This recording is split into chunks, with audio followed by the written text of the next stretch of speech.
Good morning, everyone, and welcome to this first public lecture of the 2019 Caltech Space Challenge. I'm Fabian Royer, one of the co-chairs for the event, and we are super happy to see all of you here today with us. And we are even more happy to have Morgan Cable with us today, Dr. Morgan Cable. So Morgan is a research scientist in the Instrument Systems Implementation and Concept section at NASA JPL. And she worked on the Cassini mission as a project science systems engineer, and she's currently working on a Europa Clipper.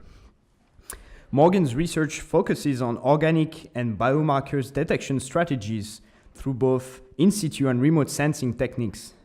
She got a PhD from Caltech, and as a NASA postdoctoral fellow at JPL, Morgan developed novel protocols to analyze organics such as amines and fatty acids using small portable microfluidic sensors. And she's also currently working as a collaborator on the mapping imaging spectrometer for Europa. So very, very exciting projects. And Morgan's research interests also include weird life on prebiotic chemistry.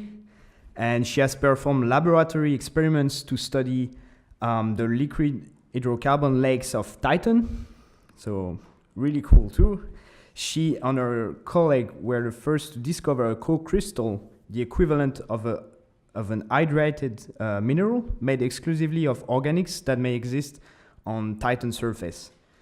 And in addition to all of this, Morgan has also explored several extreme environments on Earth, and that serves as analogs for other places in the solar system, such as Mars.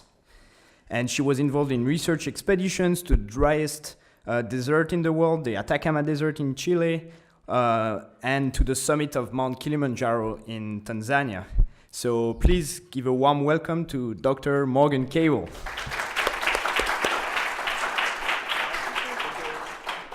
Awesome. Can you guys hear me all right? Okay, thank you so much, Fabian and Simon, for the introduction to come to speak to you. I know this is spring break week, so welcome everyone from the Space Challenge and welcome everyone else who decided to spend their spring break learning about ocean worlds. So at JPL, I am interested in studying these places where life could potentially exist. But since not all of you live and breathe ocean worlds, well, what is an ocean world? Anyone have a guess? It's not hard. Anyone? It's a place where there's an ocean, right? Now, Earth is a great example of an ocean world, but we're finding that it tends to be atypical compared to other places in our solar system.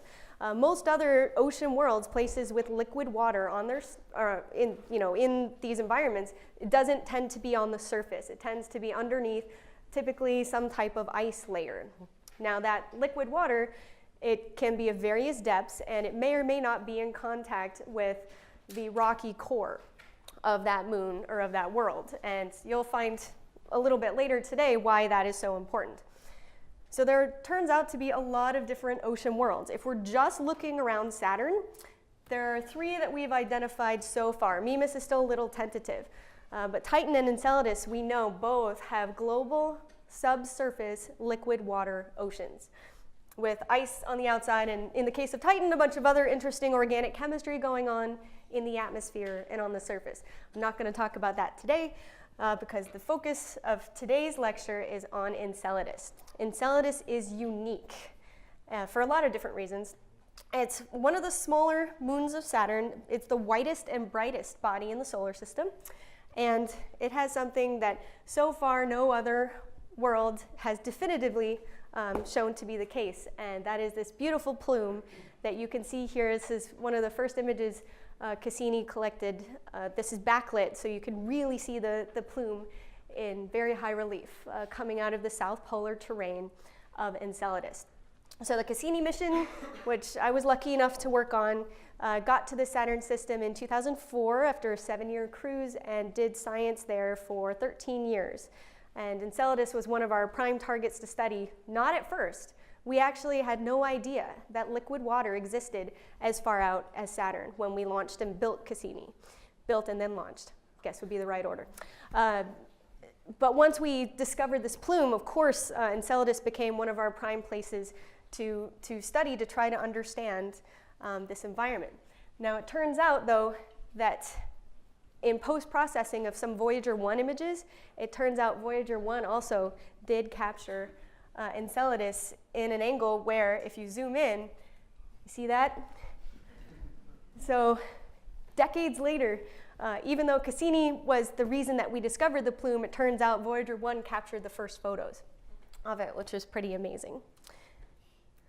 So Enceladus is the whitest, brightest body in the solar system. It's about the size of Arizona. It's not a huge moon, but it's fascinating because of this plume. And the plume material is emanating out of these 4 what we call Tigerstripe features. They're these giant cracks in the south polar terrain of Enceladus. Now we're still trying to understand why it's just the South Pole.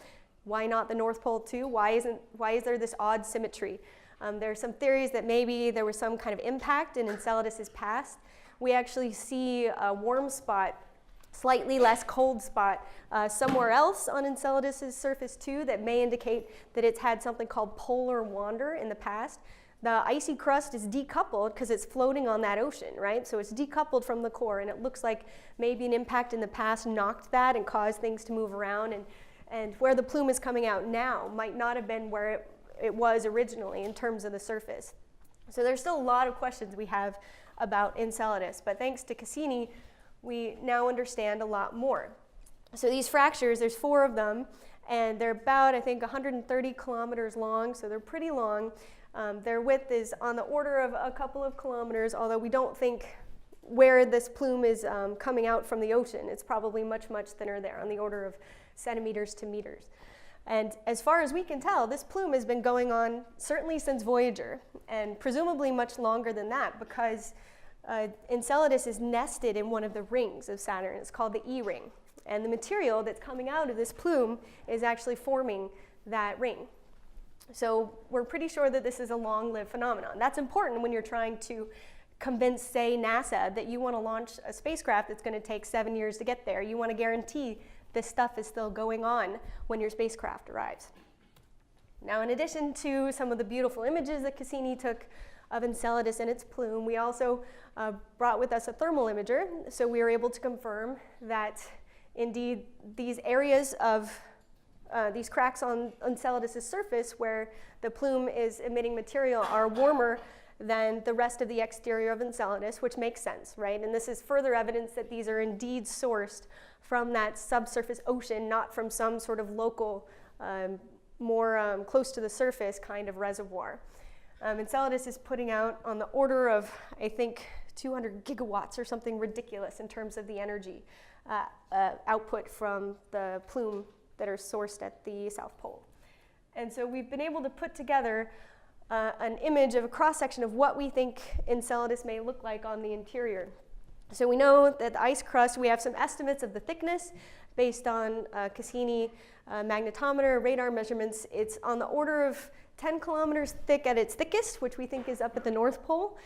By the time you get to the South Pole, it could be as thin as 1 to 2 kilometers, which is good news if you, say, presumably would like to reach or access that ocean with some sort of robotic technology in the future, which my colleague Tom Nordheim will be talking about in a bit. So the thickness of the ice shell does seem to vary, but we do know that the ocean is global. There were some theories that maybe it was sort of a localized, just southern sea for a while, but further analysis of Cassini data has confirmed that since the crust is decoupled and it's sort of floating and rotating and wobbling as it orbits around Saturn, that it has to be a global ocean.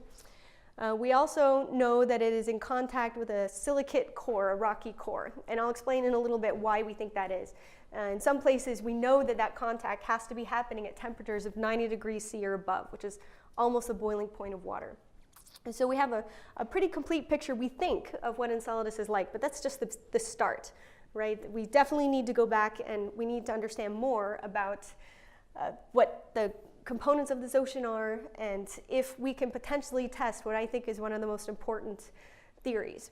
I have a colleague that loves to say, okay, well, we've confirmed that physics works everywhere, at least except when you get near black holes and then things get really weird. But otherwise, we've established that physics seems to work everywhere in the universe. We've established that chemistry seems to work the same way everywhere too. We've yet to determine if biology works the same way everywhere. And by that I mean, if you were to take all of the ingredients for life as we know it and mix them together and wait, would biology be a natural product of that? Would it be just the evolution of a system? Right now we have a sample size of 1, but we have other examples, other environments, even in our own cosmic backyard, such as Enceladus, that can help us test that theory. It does seem to have all of the ingredients for life as we know it: water, chemistry, and energy. If you have those 3 things everywhere on Earth, you mix those 3 together, you find life everywhere. And so the question is, if we find other places in the solar system that have those 3 things, can you also find life there too? Okay, so let's take a closer look at these Tigerstripes. Cassini, the infrared spectrometer, was able to map out and give us a heat map of this. We've also, through a variety of analyses of the imaging subsystem, the ISS cameras aboard Cassini, we had a narrow angle and a wide angle camera, been able to identify there are about 100 individual jets that are stemming. You can sort of see the circles here that combine to form this single large plume. And some of those jets do turn on and off depending on where Enceladus is in its orbit around Saturn. It's about, what, is it a 3-day orbit? No. 1.3 days. Yeah, thank you. Sometimes I get Enceladus and Europa mixed up. Europa's orbit is like 3.5 days. And so as Enceladus is orbiting around Saturn, we do think that some of these fractures may sort of open and close a little bit, and some of the vents may turn on and off. Now this is important if, say, you're designing a mission to fly through one of these jets, right? You want to guarantee that the exact place where you're going to be flying and maybe collecting material, that you can collect enough material. You want to be sure that that particular jet is on. Or maybe that you fly at a higher altitude where all of these individual jets, their material has combined to form sort of the general plume. It may be more diffuse, but if you can guarantee that you'll sample that, maybe that's a better strategy. So what is the plume made of? Well, Cassini had 2 particular instruments that really helped us identify the material. There was one, the ion and neutral mass spectrometer, INMS, that was able to analyze the gas.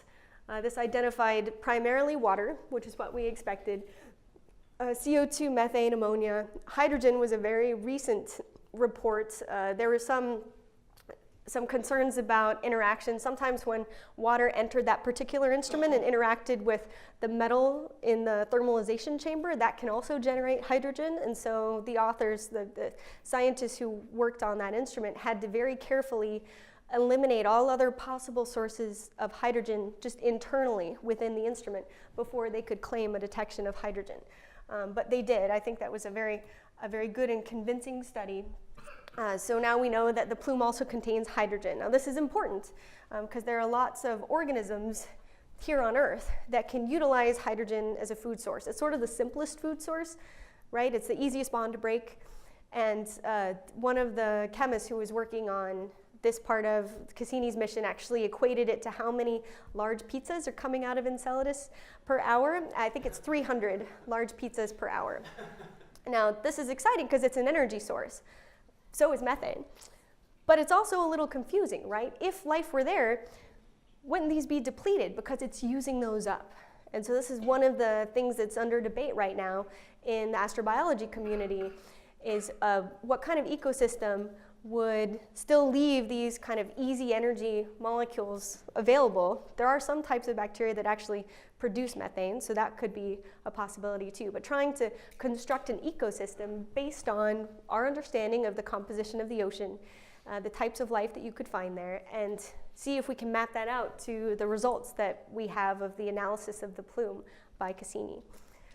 But there's still a lot of questions. The resolution of this mass spectrometer was actually unitary mass resolution.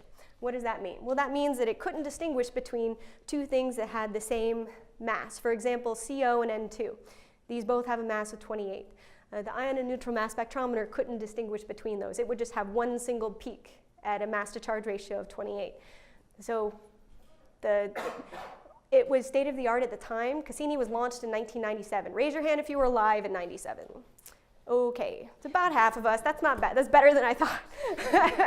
But the point is, we have much more state-of-the-art instruments that if we were to design and build a new mission, specifically to target Enceladus too, these are some of the things that we would want to improve upon, to bring something that had a much higher mass resolution, a mass resolving power that could help us distinguish between some of these very important small molecules, and also large molecules too. So the other instrument that Cassini had aboard was the Cosmic Dust Analyzer, CDA. Now this is a dust detector, so basically what happens is ice grains or dust grains come in, they hit a plate, and upon impact of that plate at orders of a kilometer to tens of kilometers a second, it's pretty fast, those grains they impact the plate, and then they sort of volatilize any molecules that are present, and then you typically generate a bunch of ions and things as well, and then that can be analyzed by the time of flight mass spectrometer. In doing that, CDA was able to identify primarily water ice in most of the grains that are coming out of the plume that were salt-rich, which is important. There was silica, which I'll talk about in a minute because that's important too. But we also found these things that we're calling high-mass organic cations. And a paper just came out recently, last year, by Frank Postberg. He's one of the scientists who worked on CDA, where they did as detailed of an analysis as they possibly could. One of the things that you may discover during the Space Challenge is that it can be hard to make very strong science conclusions based off of sort of a limited sample size. When it came to analyzing these types of grains, the ones that contained what we call the HMOC, the high mass organic cations, there were only a handful of those impacts versus the hundreds or thousands of impacts of just the grains that only had pure water ice or were salt rich but didn't have a lot of organics. And so you really have to have robust sort of statistical analysis of the subset of data that is useful in order to make these conclusions. So sometimes you may find that you have a data set that's a decade old, but now you've just finally come across the right statistical tools and methods to use to really pull out a conclusion that can convince the scientific community. But that's what Frank Postberg and his colleagues did, and they found that these organic cations, you notice the spacing is about 12 units, which is a carbon atom. They also found some patterns that were consistent with a degree of unsaturation. That means that these types of complex organics have not just single bonds, but double and triple bonds. There are probably some aromatics too, so some rings, and nitrogen incorporation. Now this is pretty exciting, right? However, CDA, the Cosmic Dust Analyzer, did not have the resolution to tell us, oh, this is an amino acid, or oh, this is some other biomolecule.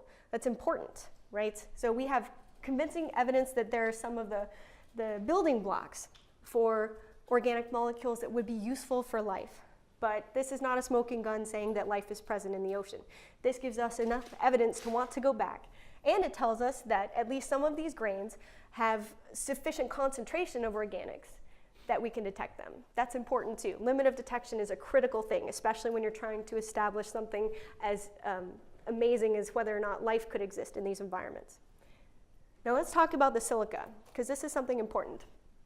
So these grains, some of them are just pure water ice, some of them have a lot of salt, but we also found these silica. They're nanograins. So it's important that this is SiO2, not silicate, SiO4. There's a paper that came out, oh gosh, this be like 3 or 4 years ago now, that did a pretty comprehensive study of looking at, it's not just the size of these grains, but the oxidation state. And they found that the only way that you could form these types of grains of this particular size and that oxidation state is if the ocean of Enceladus is basic, pH, depending on who you talk to, I would say anywhere between 8 and 11. Most people are thinking between 8 and 10. Has to be basic, and that the rocky core of Enceladus has to be in contact with the ocean at temperatures of 90 degrees C or above. So this is really exciting, because what does that mean? Well, on Earth, anytime that you have rocky core in contact with liquid water ocean at high temperatures, you tend to have hydrothermal vents. Now, we see these in the Mid-Atlantic Ridge, we see these in lots of places at the ocean floor, and one of the key things about this is that they are not dead just lifeless places on Earth. They're actually host to rich communities of life, not just bacteria, but you'll see things like crabs, octopi, tube worms, those kinds of sort of larger life forms as well. And what happens is water from the ocean sort of moves under the seafloor where it's heated up, it picks up minerals, and then as it comes out into now the colder ocean, it'll precipitate and form these beautiful chimneys. I don't know if you can see, but those two are submersibles that are, you know, about the size of people. So this is Lost City, which is a pretty famous hydrothermal field in the mid-Atlantic ridge. You see these very large chimneys that are host to all sorts of different organisms that are living in an ecosystem that, as far as we can tell, is as removed from sunlight as you can possibly be. Now, on Earth, you can never completely eliminate contributions from photosynthetic organisms, right? This is the ocean, so there could be stuff floating on top that are metabolizing, and then some of those metabolites are making their way down. But primarily, the energy source in an ecosystem like this is geothermal. Now, in a place like Enceladus, you're cut off from sunlight, right? You've got at least 1 kilometer of ice above you. And so we are interested in studying these environments on Earth as analogs, because if we can find an ecosystem that doesn't require sunlight, then that is a much better idea of the type of ecosystem, if one exists on Enceladus, that we might find. Okay, so let's say you're designing a mission to go back, given what we know about the Enceladus ocean. Here we can take some lessons from work that has already been done for Europa. In 2016, there was a study report that came out. I was involved with Kevin Hand, Tom Nordheim, who's speaking next, was involved as well. A bunch of scientists, we all came together and thought, okay, given an ocean world, if you were to land on the surface of one, what kind of science questions could you answer with that type of mission? And after a lot of debate, we sort of grouped things into 3 big categories. Life, of course, is one of the questions, but it's not the only question. Trying to understand habitability and also putting these measurements into context are critical as well. And so we thought that this can also be, a lot of these lessons can be also applied to Enceladus. Now, the life question I'll get into in a little bit, because that has a lot of caveats. It's a hard question to answer. Now, who can define habitability? What does that actually mean? Anyone? It's hard, right? So habitability means, could this environment host life? Remember how I talked about water, chemistry, energy? It's basically determining if those ingredients for life as we know it to exist, are those present in this environment? Is the pH appropriate? Is the temperature range appropriate? What kind of salts are there? You can address habitability as sort of a yes or no. Either an environment is habitable or it's not. But then there are also fine lines in there too, right? If it is habitable, what kind of ecosystem could it support? You can start to remove things that aren't feasible. If this is a basic ocean, like it is on Enceladus, acidophiles probably aren't going to be able to survive there, right? The chemistry just wouldn't make sense.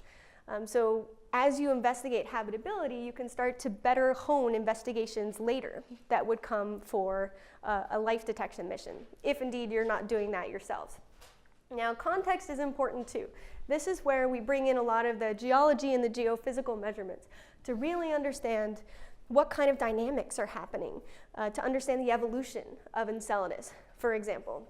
That can be something that's really, really helpful in applying context to the measurements that we're making for habitability and life. I mean, these moons have been in orbit around these gas giants for tens, hundreds, millions of years, maybe even 1 billion or 4 years, depending on when they actually formed. And we're only getting a snapshot of how they are right now.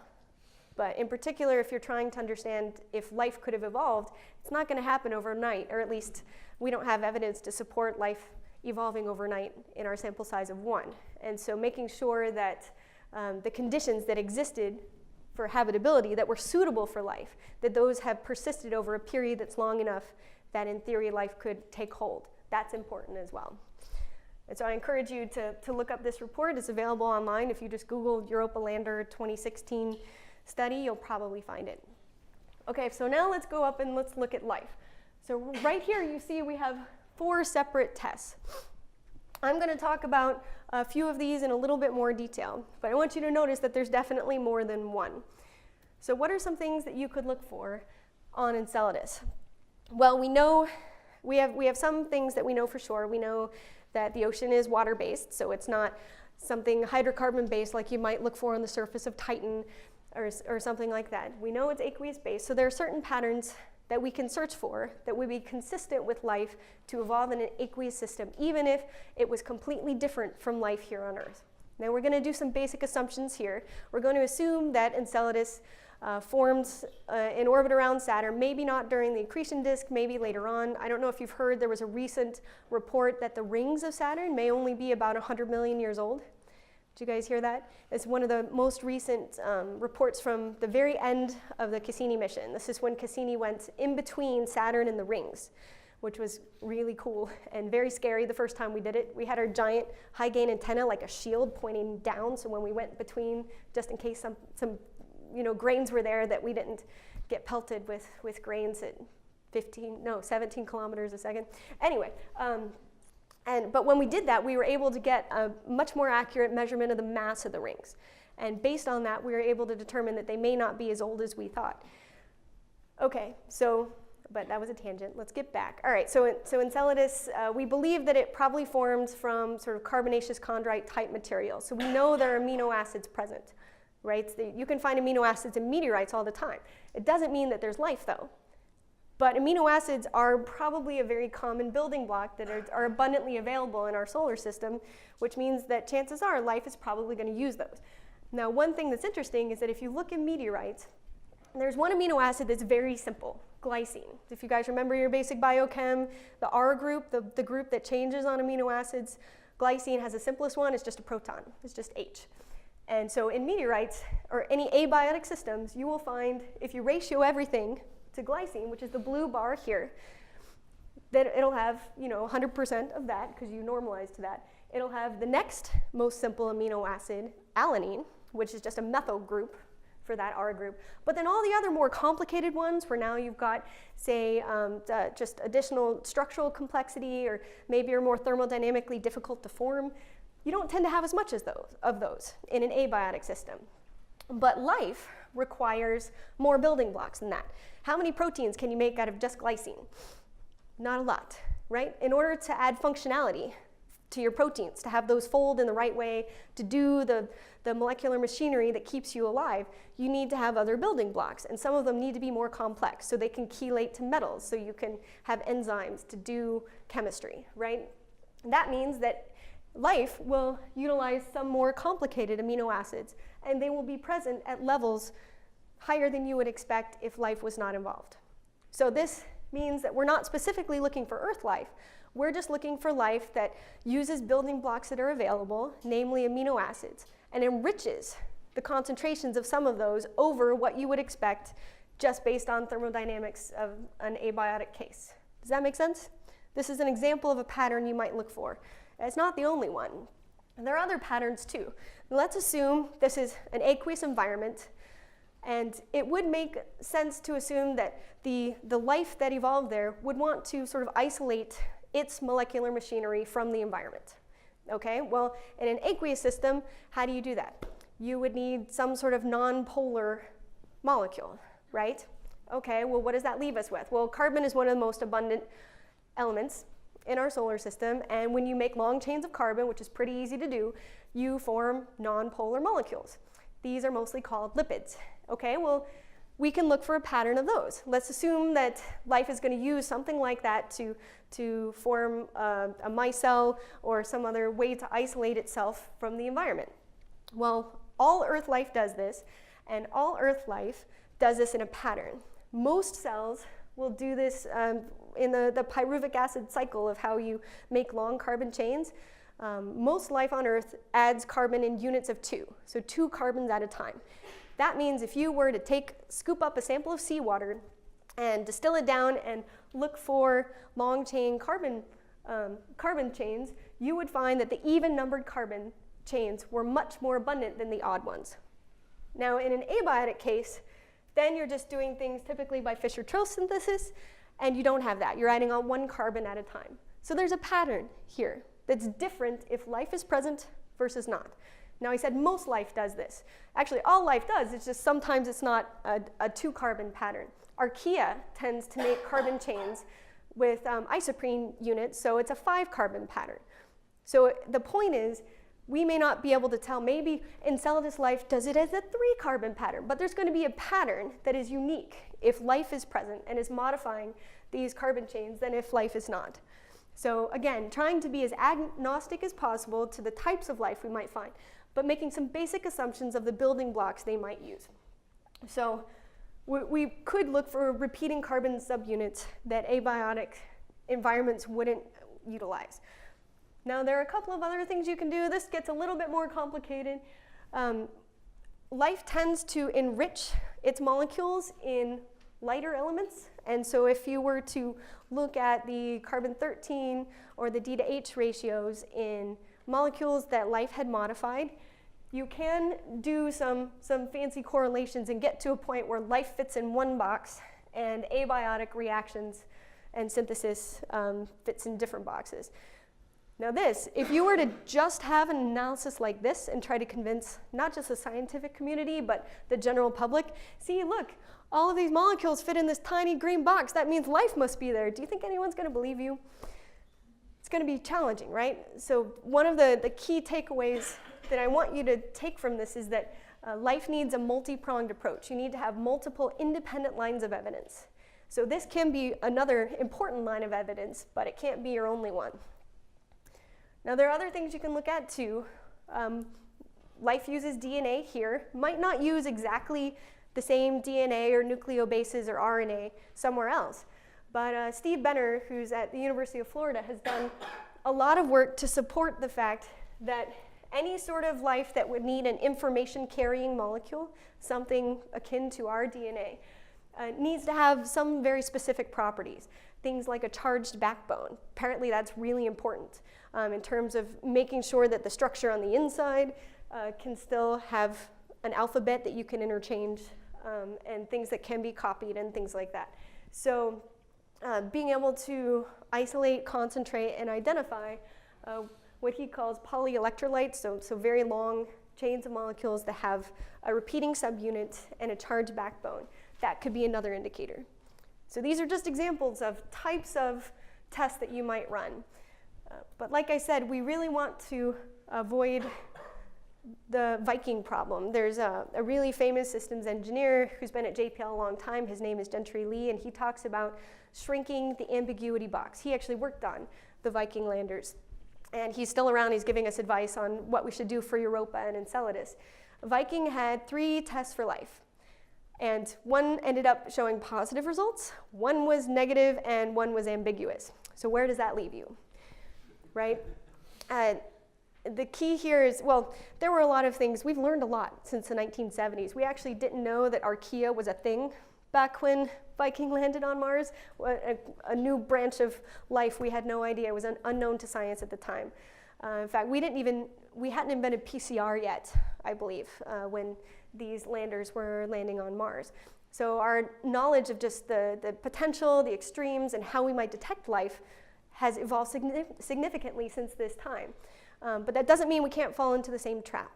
And so having as many completely unambiguous, independent tests for life, where let's say one of your tests is positive, but the other 4 say life is not present, that's not very convincing. But if every single one of your techniques indicates that something is going on more than just can be explained by abiotic chemistry, then you're in a much better place. Carl Sagan said that you have to eliminate all other hypotheses to be just left with life as the only remaining one. And if you can do that, then not only can you convince the scientific community, but hopefully you can convince everyone else. Because it's not just about us, it's about trying to answer this pivotal question of, are we alone? But it's not the only reason to go. Right? I mentioned before that Enceladus may only be about the same age as Saturn's rings. It could only be 100 million years old. So T-Rex, if he had his tiny little arms, or her arms, could be a female T-Rex, had a telescope, was looking up at Saturn, it might have not been able to see any rings. So understanding the evolution of the Saturnian system is really important. How long does it take for life to take hold? Is it 10 years, 1 million years, 100 million years? Is Enceladus too young? Maybe life will take a foothold 10 million years from now, and it's just not ready yet. understanding the context of these measurements is really important, whether you're trying to address a life question or not. Let's see, is there anything else I wanted to say here? I think, so I've given you kind of a primer of where we are in terms of our knowledge of Enceladus. Thanks to the Cassini mission, thanks to Voyager, we're still going to be pouring through the data from Cassini, probably for decades to come, and I'm sure more discoveries will come from that. But there were some basic, fundamental, I don't want to say issues, but limitations with the instrumentation that we brought with us. It was state of the art at the time, but we have much better instrumentation now. And so Space Challenge students, your job is to think about what kind of science can we do with the technology that we can have access to now? What revolutionary questions can we answer? And Cassini opened up our eyes, but there are some things that I'm sure this next mission that you're designing, we will be able to ask questions that we have no idea the capability to even ask right now. So it's a really exciting time. I think now our plan is we're going to take a short break, and Tom's going to talk a little bit, then I'm going to talk a little bit more, and then we'll have plenty of time for questions. So thank you very much.